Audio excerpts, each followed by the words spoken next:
महक के दिल में अपने ससुर आसिफ साहब के लिए नफरत और बग़्ज़ का लावा आज इस वक्त फट पड़ा जब फबीहा ने घर में हंगामा खड़ा कर दिया। कहानी की शुरुआत वहीं से होती है जब फबीहा रोते हुए आसिफ साहब के पास जाती है और महक की शिकायत लगाती है। फबीहा ने आसिफ साहब को बताया कि बाबा जान महक भाभी मुझ पर और ईमान पर जुल्म कर रही हैं और हमें नौकर समझती हैं। आसिफ साहब जो पहले ही घर के हालात से परेशान थे, वो फबीहा की बात सुनकर गुस्से में आ गए। उन्होंने सबके सामने महक को बुलाया और उसे बहुत डांटा कि तुम घर की बड़ी हो या कोई जलाद हो।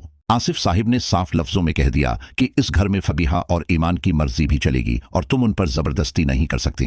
आसिफ साहिब ने यह भी कहा कि मुझे पता है कि ईमान और फबीहा सच्ची हैं और तुम बुलावजा उनको तंग कर रही हो। आसिफ साहिब की यह तरफदारी और फबीहा की हमायत देखकर महक का दिमाग फिर गया और उसे लगा कि उसकी तजलील हो गई है। महक को यकीन हो गया कि जब तक आसिफ साहब जिंदा हैं वो इस घर की मुकम्मल मालकन नहीं बन सकती, खास तौर पर जब से आसिफ साहब ने तीनों बेटों को उठा करके दोबारा एक साथ बिजनेस करने का मंसूबा बनाया है।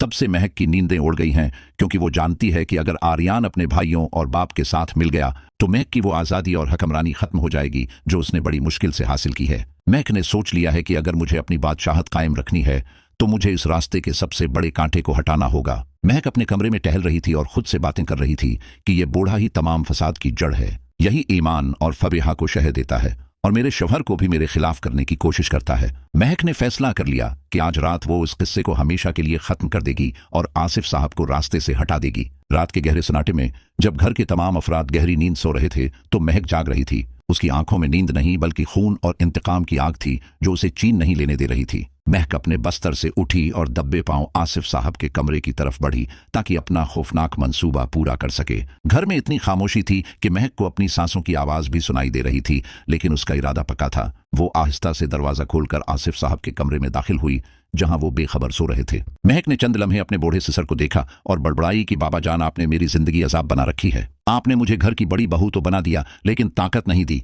आप हर वक्त ईमान और फबीहा की ढाल बन जाते हैं। महक ने सोचा कि जिस तरह अंबर बेगम के जाने से घर का मैदान साफ हुआ था, इसी तरह आपके जाने से मुझे मुकम्मल हुक्मरानी मिलेगी। महक ने पास सूफे पर पड़ा हुआ एक भारी तकिया उठाया और उसे अपने हाथों में मजबूती से पकड़ लिया। इस वक्त महक पर शैतान पूरी तरह हावी हो चुका था और उसे रिश्तों का तकद्दुस या खुदा का खौफ बिल्कुल याद नहीं था। वो आहिस्ता आहिस्ता आसिफ साहब के सुरहाने पहुंची और एक ही झटके में वो तकिया उनके मुंह पर रख दिया। आसिफ साहिब जो नींद में थे वो हड़बड़ा गए और उन्हें सांस लेने में दुश्वारी होने लगी। महक ने अपनी पूरी ताकत लगाकर तकिया नीचे दबाया ताकि उनकी आवाज बाहर ना निकल सके और काम तमाम हो जाए। आसिफ साहिब अपनी जान बचाने के लिए हाथ पांव मार रहे थे, लेकिन महक की गिरफ्त बहुत मजबूत थी। लेकिन कुदरत को कुछ और ही मंजूर था और महक की बदकिस्मती इसी वक्त जाग गई। ऐन इसी वक्त ईमान को प्यास लगी और वो पानी पीने के लिए किचन की तरफ जा रही थी।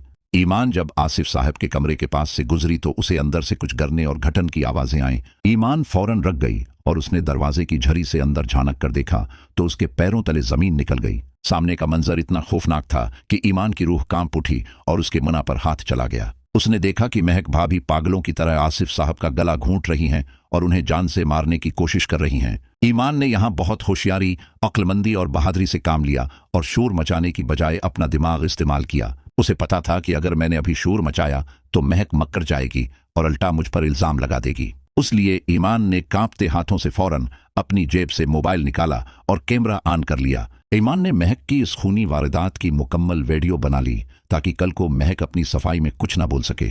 जब वीडियो बन गई और सबूत महफूज हो गया तो ईमान ने पूरी ताकत से दरवाजा खोला और चीख मारी, महक भाभी छोड़ दें बाबा को, ये आप क्या कर रही हैं, खुदा का खौफ करें। ईमान की आवाज सुनकर महक के होश उड़ गए।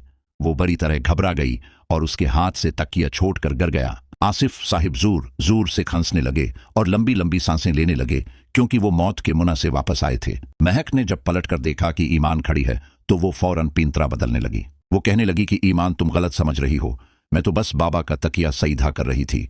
उन्हें सांस नहीं आ रहा था। लेकिन ईमान ने महक के सामने अपना मोबाइल कर दिया जिसमें महक की दरंदगी साफ नजर आ रही थी। ईमान ने गुस्से से कांपते हुए कहा कि बस कर दें भाभी, अब आपका झूठ और ड्रामा खत्म हो चुका है। मैंने अपनी आंखों से देखा है और इस मोबाइल में रिकॉर्ड कर लिया है कि आप बाबा जान की जान ले रही थीं। महक ने जब देखा कि उसकी वीडियो बन चुकी है तो वो शेर से भीगी बली बन गई। वो दौड़कर ईमान के पास आई और उसके कदमों में गिर गई और मनतें करने लगी। महक ने गड़गड़ा कर कहा कि ईमान, खुदा के लिए ये वीडियो किसी को मत दिखाना, वरना आर्यान मुझे जान से मार देगा। अगर ये वीडियो पुलिस या शाफिर ने देख ली तो मेरा घर टूट जाएगा और मैं जेल चली जाऊंगी। महक ने कहा कि मुझसे गलती हो गई थी, मैं बहक गई थी, मुझे माफ कर दो, मैं आइंदा ऐसा कुछ नहीं करूंगी। लेकिन ईमान ने महक को जोर से झटक दिया और नफरत से कहा कि आपने आज साबित कर दिया है कि आप बहू नहीं बल्कि दुश्मन हैं। आपने इख्तिदार, पैसे और हुक्मरानी की लालच में एक बुजुर्ग बाप की जान लेने की कोशिश की। ईमान ने कहा कि अब ये वीडियो फैसला करेगी कि आप इस घर की बड़ी बहू बनकर रहेंगी या जेल की कैदी बनकर।